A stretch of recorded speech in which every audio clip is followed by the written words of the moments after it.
Hello everyone, welcome to my YouTube channel. मेरा नाम है रंजीत। उम्मीद करता हूँ आप लोग बहुत अच्छे होंगे। और सबसे पहले आप सभी को हैप्पी न्यू ईयर। आज की यह कहानी हमारे पूर्व प्रधानमंत्री श्रीमती इंदिरा गांधी की है। आज हम वीडियो के माध्यम से जानेंगे कि इंदिरा गांधी की मौत कैसे, कहाँ और क्यों हुई थी। तो आप वीडियो के अंत तक जरूर बने रहिएगा। तो चलिए वीडियो को शुरुआत करते हैं।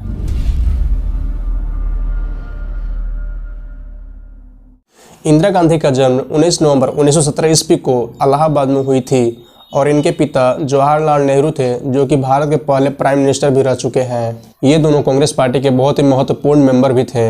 इंदिरा गांधी 1966 ईस्वी में भारत की पहली महिला प्रधानमंत्री बनती है और वो 1966 से 1967 तक और 1980 से लेकर अपनी मृत्यु तक पीएम की पदभार संभाली। उनके मर्डर के बाद उनके ही अपने बेटे राजीव गांधी को as a prime minister choose किया गया। आइए अब जानते हैं कि इंदिरा गांधी, जो कि इंडिया की एक फेमस पर्सनालिटी थी, जिन्हें पूरे देश की जनता प्यार और सम्मान देती थी, आखिर उनकी हत्या कैसे, कब और क्यों की गई। इंदिरा गांधी की हत्या 31 अक्टूबर 1984 को सुबह के करीब 9:30 बजे की गई थी। उनकी हत्या न्यू दिल्ली के सफदरजंग रोड स्थित उनके अपने घर पर ही की गई थी। 31 अक्टूबर 1984 को करीब सुबह 9 बजे पीएम अपने ऑफिस से बाहर निकली, क्योंकि नज़दीक में ही उन्हें ऑफिसर्स के साथ एक मीटिंग ज्वाइन करनी थी। नज़दीक होने की वजह से वो अपने एम्बेसडर कार को यूज नहीं करती और वो पैदल ही कुछ ऑफिसर्स के साथ चल देती है। कुछ दूर आगे बढ़ने के बाद ही अचानक से उन्हीं के सिक्योरिटी गार्ड बेअंत सिंह ने अपने सर्विस रिवॉल्वर से इंदिरा गांधी पर 3 गोलियां चलाई। बेअंत सिंह ने उनसे थोड़े ही दूर पर खड़े सतवंत सिंह को भी चिल्लाकर गोली चलाने का ऑर्डर दिया। इसके तुरंत बाद सतवंत सिंह ने अपनी ऑटोमेटिक मशीन गन की सभी 25 गोलियां इंदिरा गांधी पर चला दी। घटनास्थल पर ही बेअंत सिंह को इंडो तिब्बतन पुलिस ने ऑन द स्पॉट मार दिया और सतवंत सिंह को पीएम के सिक्योरिटी गार्ड ने अरेस्ट कर लिया। जिस दिन इंदिरा गांधी को गोली मारी गई थी, दुर्भाग्यवश उस दिन पीएम आवास में एक भी एम्बुलेंस मौजूद नहीं था। वहां मौजूद अन्य सिक्योरिटी गार्ड और कुछ ऑफिसर्स द्वारा पीएम के एम्बेसडर कार से ही दिल्ली के एम्स हॉस्पिटल लाया जाता है। हॉस्पिटल में उनकी सर्जरी की जाती है, जिसमें उनकी बॉडी में 23 बुलेट पाई जाती है। करीब 4 घंटे बाद 2:20 पर इंदिरा गांधी को डेड घोषित कर दिया जाता है। इंदिरा गांधी के बेटे राजीव गांधी को एज ए 6th प्राइम मिनिस्टर के रूप में शपथ दिलवाई जाती है। राजीव गांधी द्वारा पीएम पद की शपथ लेने के बाद ही इंदिरा गांधी को मृत्यु की खबर पूरे देश में फैलाई गई थी। इंदिरा गांधी की मौत की खबर सुनने के बाद पूरे देश भर में दुख की लहर दौड़ जाती है, लेकिन उसी के साथ साथ देश भर से हिंसा जैसी घटनाएं भी सामने आने लगती है। इस हिंसा में ज़्यादातर सिख कम्युनिटी को टारगेट किया जा रहा था, क्योंकि जो इंदिरा गांधी के हत्यारे थे दोनों सिख कम्युनिटी से बिलोंग करते थे। तो कहीं न कहीं सिख कम्युनिटी के लोगों को ही इंदिरा गांधी का मौत का जिम्मेदार समझा जाता था। इस हिंसा में 3000 सिखों की जान चली जाती है और हजारों सिख घायल हो जाते हैं और करोड़ों रुपए की प्रॉपर्टी की नुकसान पहुंचती है। इंदिरा गांधी की हत्या और सिख कम्युनिटी पर हमला वर्ल्ड के मीडिया चैनलों के बीच एक इम्पोर्टेंट टॉपिक बन चुकी थी। देश की जनता इंदिरा गांधी की मौत का कारण जानना चाहती थी, लेकिन इसका कोई एक स्पेसिफिक रीजन नहीं था। लेकिन कुछ ऐसे कारण थे जिसकी वजह से इंदिरा गांधी को अपनी जान गंवानी पड़ती है। तो आइए जानते हैं इस इवेंट्स के बारे में।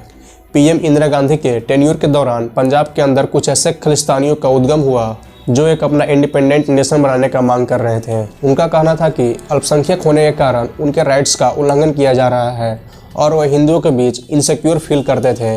इस तरह के धार्मिक पर बंटवारों को लेकर केंद्र सरकार की मंशा बिल्कुल साफ थी कि इसे किसी भी कीमत पर बर्दाश्त नहीं किया जाएगा। इंदिरा गांधी की सरकार इन सभी के खिलाफ एक्शन लेने के लिए एक स्ट्रिक्ट प्लान बना रही थी। इसी बीच 1980 ईस्वी में सिख एक्सट्रीमिस्ट ग्रुप ने एक नया मूवमेंट करना शुरू कर दिया, जिनका सिर्फ एक ही डिमांड था, खालिस्तान मतलब सिख का एक अलग नेशन, जिसके लिए सिख ग्रुप इंडियन गवर्नमेंट से मुकाबला करने के लिए तैयार थी। और इस मूवमेंट को लीड कर रहे थे जर्नैल सिंह भिंडरावाले। जर्नैल कई लोगों को ब्रेन वॉश करके उन लोगों से वायलेंट प्रोटेस्ट करवाता था, जिससे वो गवर्नमेंट को मजबूर कर सके खालिस्तान बनाने के लिए। इस प्रकार की प्रोटेस्ट की वजह से कई जगहों पर गवर्नमेंट प्रॉपर्टी की काफी लॉस होने लगी। जर्नैल सिख के धार्मिक गोल्डन टेम्पल को भी एक टेररिस्ट बेस कैंप की तरह यूज करने लगा। इन प्रोटेस्ट के बढ़ते केस के कारण इंडियन सिटीजन और government leaders Sikh extremist group के खिलाफ एक स्ट्रॉन्ग एक्शन लेने की मांग करने लगे। खालिस्तानी सोच रखने वाले लोगों को काउंटर करने के लिए इंदिरा गांधी सरकार ने एक प्लान बनाया, जिसका नाम ऑपरेशन ब्लू स्टार रखा गया। सिख एक्सट्रीमिस्ट को गोल्डन टेम्पल में जाकर मारना इस ऑपरेशन का मेन मकसद था। गोल्डन टेम्पल को इस ग्रुप ने एक टेररिस्ट कैंप बनाकर रखा था। इसी कारण से इंदिरा गांधी को बहुत सारे क्रिटिसिज्म से गुजरना पड़ा, बट एनी हाउ इस ऑपरेशन को सफल बनाना था, इसलिए इंदिरा गांधी ने अपना डिसीजन वापस नहीं लिया ऑपरेशन ब्लू स्टार के तहत 1 जून 1984 को इंदिरा गांधी ने इंडियन आर्मी को गोल्डन टेम्पल में रेड करने का ऑर्डर दिया। रेड का सिलसिला करीब 1 हफ्ते तक चलते रहा। इस अटैक में गोल्डन टेम्पल की प्रॉपर्टी को काफी लॉस पहुंचा और जर्नैल सिंह की भी मृत्यु इसी अटैक में होती है। इस अटैक को कई लोगों ने अप्रिशिएट किया और कई लोगों ने इसे क्रिटिसाइज भी किया। इस अटैक के बाद देश भर में कई जगह हिंसा जैसी घटनाएं भी देखी गई और इंदिरा गांधी को भी कई अननोन सोर्सेस से जान से मारने की धमकियां मिलने लगी। इन प्रोटेस्ट के बीच इंदिरा गांधी की सुरक्षा की दृष्टि से उन्हीं के सिक्योरिटी गार्ड बेअंत सिंह का ट्रांसफ़र किया जा रहा था, जो सिख कम्युनिटी से बिलोंग करते थे। लेकिन इंदिरा गांधी ने उनके ट्रांसफ़र को ये कहते हुए रोक दिया कि बेअंत सिंह उनके सिक्योरिटी गार्ड कई सालों से हैं और उन्हें उन पर पूरा भरोसा है।